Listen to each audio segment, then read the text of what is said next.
I shot at 300 yards, 400 yards, and 500 yards with this Radical AR-15 using a 2-MOA dot with a 65 MOA circle and the 3x magnifier behind it, right?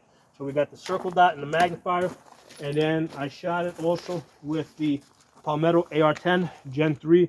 Again, holosun 510C, circle dot with a vortex 6x magnifier behind it. Okay, so the important things here is that I shot them both at 300 yards. At 300 yards, I was holding to the top of the paper, dot right at the top, okay, because I knew it would have been about a 10-inch drop, which it was with the 5.56, and I managed to get 4 out of 5 shots at 6.5 inches. Okay, so I had with the 5 shots we got 8 inches, so that's 2.6 MOA.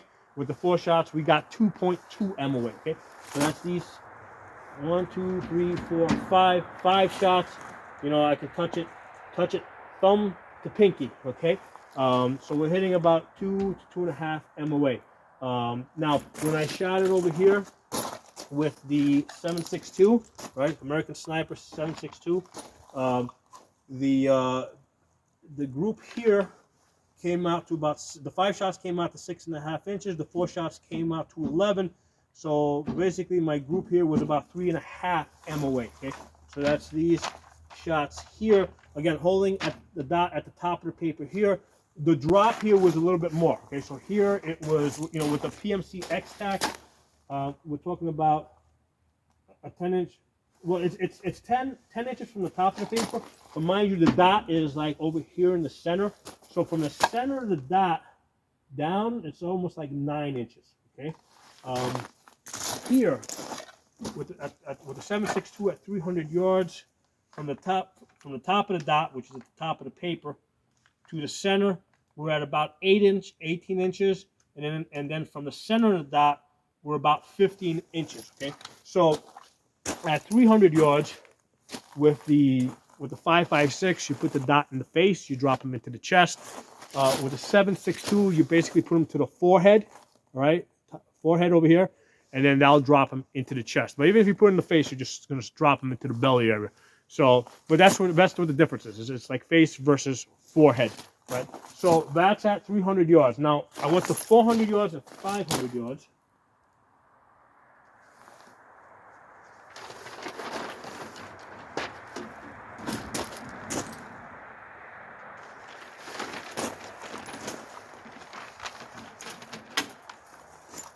All right, so with the so I shot the 400 yards.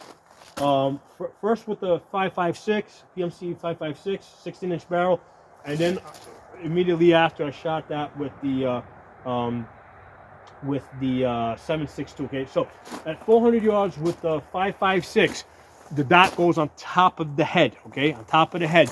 So from the top of the head, these are the black circles. 1, 2, 3, 4, 5. Okay. We got a 17.5-inch group, so that comes up to like 4.4 MOA. The best of the 4, right, 4 out of 5, which is something I often do, that's 3 MOA. Okay, so we got 12 inches, 12.5 inches at the 400 yards. That's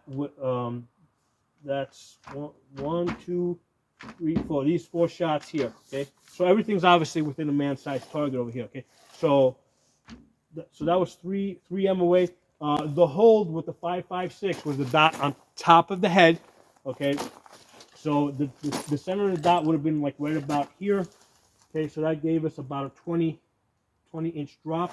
Okay, so you put it on top of the head, you're gonna drop them into the chest. Now with the 7.62, all right, that's the red ones over here, right? That actually gave me my best group. That was with the American Sniper 7.62 by a 5.1. 1, 2, 3, 4, 5 shots. The 5 shots came in at 8.5 inches at 400. So that was a 2.1 MOA at 400. And then the best 4 out of 5, that's 1, 2, 3, 4. The 4 out of 5 I got at 7 inches, which is 1.8 MOA. Okay? So basically 2 MOA, 400 yards with this Palmetto AR-10 Gen 3. 20-inch barrel. That's excellent. Okay, So that's these red ones here. 1, 2, 3, 4, 5. So the hold, right? And this is something that I kind of guessed from what I saw at the 300 yards. Using the magnifier, what I did is I put the dot about a foot over the paper. Okay. All right. So the top of the dot went about a foot over the paper, which means the center went about there, and that basically dropped them on the same line. Okay. So it's going to be hard to figure out where the center is. So the best thing to do is with the 2M-way dot, you're gonna put the dot a foot over your target, and then you're gonna drop it in there. Now, without the magnifier, it's hard to tell what a foot over the target is. Okay, so with the magnifier, you can kind of figure out what a foot over the target is, and you're gonna get these nice, what I get, nice 2M-way shots at 400 yards. Okay? Now at 500 yards. 500 yards over here. So again, first I shot it with the Radical Firearms 16-inch barrel PMC X tank. The hold here was you take basically you take a man from belt to head. That's your holdover. Okay. So that's about the size of this paper. So I used the size of the paper as my holdover. Okay. So I got again 5 shots. Now I only landed 4 out of the 5 on the paper. Right. So we got. That's the black ones here. 1, 2, 3, 4. But these 4 shots are 9.5 inches at 500. That's 1.9 MOA, about 2 MOA. So at 500 yards with that Radical Firearms AR-15 using this PMC X-Tac. Right? So that's a good hold, 500 yards. Again, the magnifier makes a big difference because it's hard to judge. Without the magnifier, it is hard to judge the distance, like the height over your target. Belt to head.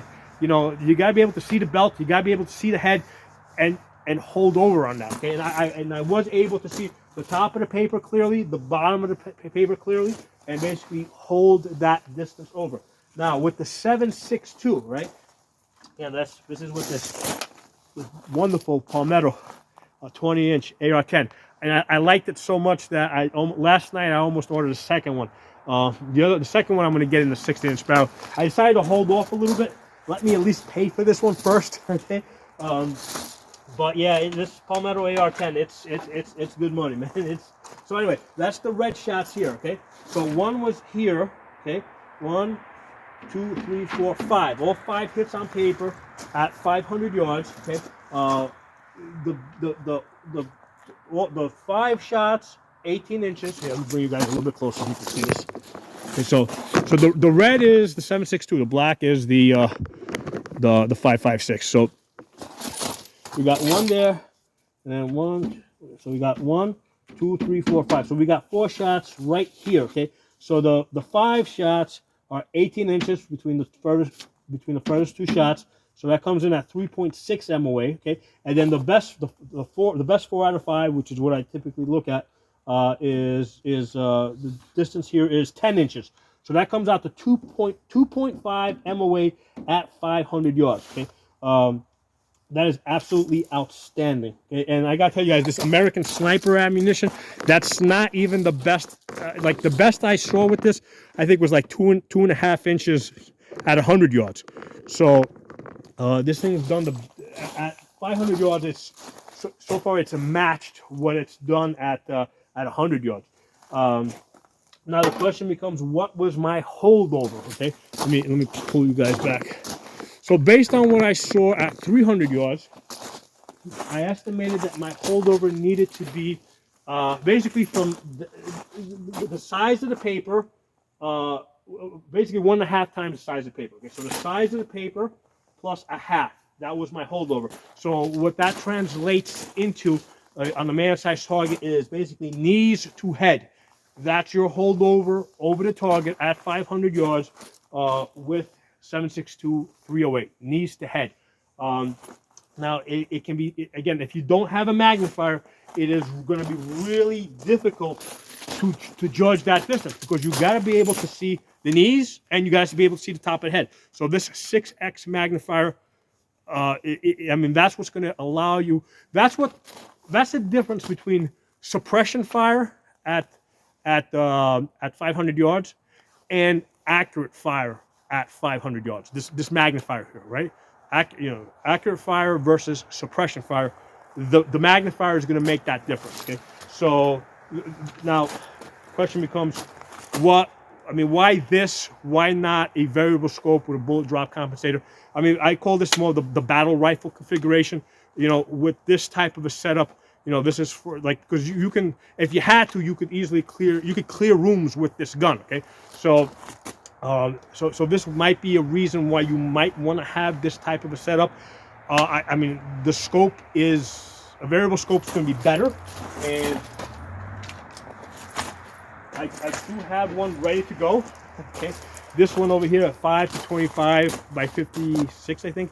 This is going to go on that rifle. Right now, I have it on this AR-15, and I'm testing it out because I wanted to test out the scope in isolation on a gun that I'm already familiar with. Okay, and likewise, I wanted to test out this rifle, which is the AR-10 platform is new to me. I wanted to test out this rifle with an optics configuration that I was very familiar with. Okay? So again, here I am testing out the rifle in isolation. So that scope is now just about ready to go on this rifle, and that will be better. Obviously, that will be a lot better because now this is going to become a 1,000-yard rifle. Okay, but you know, so like obviously you guys can see this is big and heavy. This adds 2.5 pounds to the gun. Okay, so my thought is, and I had to hold myself back from doing this, I want to get a 16-inch AR-10 and set that up like this with the red dot and the magnifier on a 16-inch AR-10 because that's going to be more mobile. And then the 20-inch AR with this big scope over here, that's basically going to be a garrison gun, okay? Because now basically I've got like a 12-pound gun. So that's a garrison gun, fixed stationary position, like covering a road or something, right? Because AR-10, to like I've come to, especially after the results that we saw with the 5.56 at 500 yards, you know, 5.56 at 500 yards is going to work just fine on soft, fleshy things, okay? Now you might say, well, here's the thing: the 5.56 at 500 yards is going to have the same energy as a Glock 43, right? About 300 foot-pounds. Now, mind you, you're poking because you're not going to have that hydrostatic damage that you have inside of 200 yards. You're just poking little 22 holes, but the mindset of your attacker is different. Okay, the mindset of an attacker inside of 100 yards is going to be that their best chance of survival might be to attack forward and defeat you. At 500 yards, so that's why, you know, inside of 100 yards, you need to incapacitate them. At 300, 400, and 500 yards, if you wound somebody, right, even if it's like with little 22 ice pick holes, if you wound somebody at 500 yards, their mindset is going to be to run away and get treatment. Okay, it's not going to be to continue to press the attack forward. So the mindset of your attacker is different if they're wounded at 300, 400, 500 yards versus if they're wounded at, you know, 50 yards or 100 yards or even 150 yards. You know, so that's why the 5.56, in my opinion, is adequate against soft, fleshy things all the way out to 500 yards. The AR-10, right, with the 7.62 or 308, I see this as anti-material. Okay, so this is to stop the Mad Max road warriors that are trying to run you down, okay, or basically invade your camp. You know, this is anti-material, okay, because this is going to shoot through things, okay. 5.56 shooting through things at 500 yards. You know, that's, you know, now you're taking something that's already lost a lot of energy and taking away even more energy from it as it goes through things. The 7.62 at 500 yards has the same energy as the 5.56 has out of the muzzle, okay? But that's what I'm coming to, you know, that's the role I'm starting to see for these two guns. You know, AR-10 anti-material. You know, AR-15 anti-flesh. Okay, I'm going to attach some video of some of the shooting I did at this 500 yards. Hope you guys enjoyed the video, and drop some comments below. I'll talk to you all soon. Hey everyone, we talked a lot about shooting at 500 yards, but how do we judge 500 yards? Okay, so that's really important. And if you've got the circle dot right, the 2 MOA dot with the 65 MOA circle, you've got these little hashes here at the edge of the circle. So the great thing about this is that at 500 yards, right, a 6-foot man is going to stand at the height of this hash, right? So his foot's going to go here, his head's going to go at the top of the hash, right? So you're going to use this hash here to know if your man is at 500 yards. Now, it just so happens that the width of most cars, right, one edge of the bumper to the other edge of the bumper is about 6 foot. So you can use the horizontal hash over here, all right, to measure your cars and know when your car is at 500 yards. And I did separate videos on, Mad Max, Road Warrior defense. If you've got a car that's charging at you, right, the idea is we want to know when that car is at 500 yards. So we're going to target the top of the windshield, which is going to drop the bullets basically down into the bumper low radiator area. And as the car comes to you, the bullets are now going to rise as that distance closes, okay? And once they get within 200 yards, and at 200 yards, your dot is going to fit inside the windshield. Now you start targeting the driver, right? The Road Warrior driver as they're coming towards you, okay? So that's important. We gotta know where 500 yards is. That's why I tell people don't buy a red dot unless it also has a circle. This circle is really important for judging distance. Okay, so let's go through some other things here. So at 100 yards, your man is going to stand foot here, head here, right? Right. At 200 yards, all right, his foot's basically going to be here, and his head's going to be here at 200 yards, right? So you can see it here. Foot here, head here, right? 300 yards, foot here. He's going to come up about 3/4 of the way, right? Between the bottom and your dot, he's going to come up about 3/4 of the way.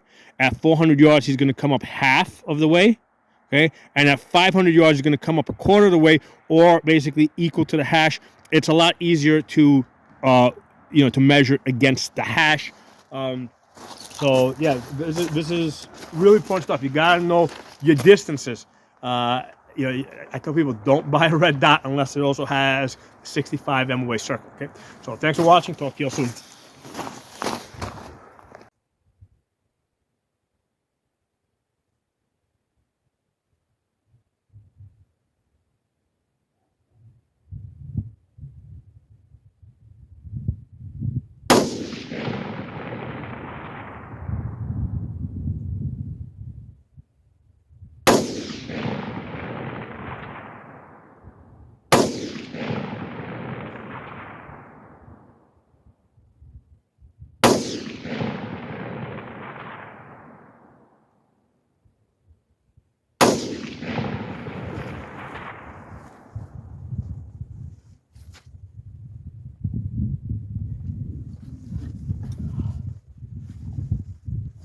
At 400 yards, the PMC X-Tac gave us about 17, maybe 18 inches.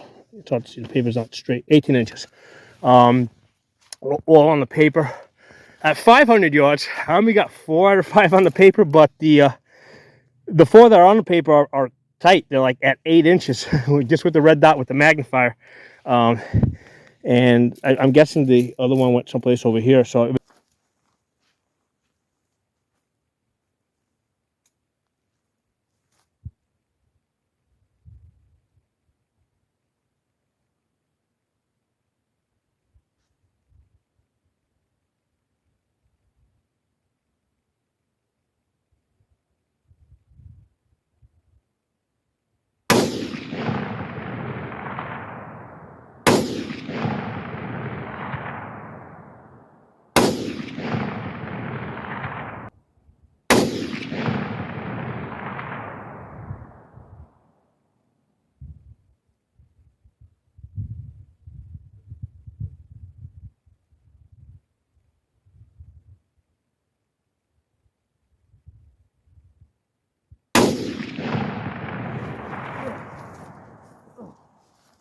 this Palmetto AR-10, it's in the 5th gas position, 5 of 17, locking back every time, even in that prone position. Because a lot of times when you get on the ground, just the way the gun pushes up against your body can change. So it's been locking back great. Again, this is with the American Sniper, which is not my most accurate ammunition, but I'm using a red dot, and you know, I thought the accuracy would kind of match up with the red dot since the American sniper. 1, 2, 3, 4, 5. We've got 8 1/4 inches. No, it's either 8 and 8. The paper's bent, so it's either 8 or 8, 8.5, somewhere there. Guys, 400 yards with a red dot. This is with the 6x magnifier, right? Holosun 510C, vortex 6x magnifier. 1, 2, 3, 4, 5 with the 308. I think it's about 150 grain bullet. I had my red dot, what seemed to be about a foot high, and I got this beautiful, beautiful group here. 8 and it's probably, I gotta put this on the table. It's like 8 or 8.5, somewhere like that. Nah, 500. Oh man, 500 yards, baby. Here we go. 1, 2, 3, 4, 5. 5 hits on target at 500 yards. That's the top of the post there, right? So what I did is I went up, and that was my hold point because I knew I needed to be about that high, and I just brought it over, and it just dropped them down over here. So because at 500 yards, I mean, I'm estimating the drop to be about 5 foot, and that's what it is to the top of the post. So this is what you gotta look for, you know, when you're shooting red dot 500 yards. Look for a hold point that you can use, and use that, you know, to hold the gun steady. Look at that, man. Look at that. I got total group 18 inches with all 5 shots. The 4 shots by themselves are we 10 inches? 10 inches. We got 4 shots at 10 inches at 500 yards with this American sniper cheap ass ammo that hits like 2.5 MOA. So it basically held that accuracy more or less out to 500 yards.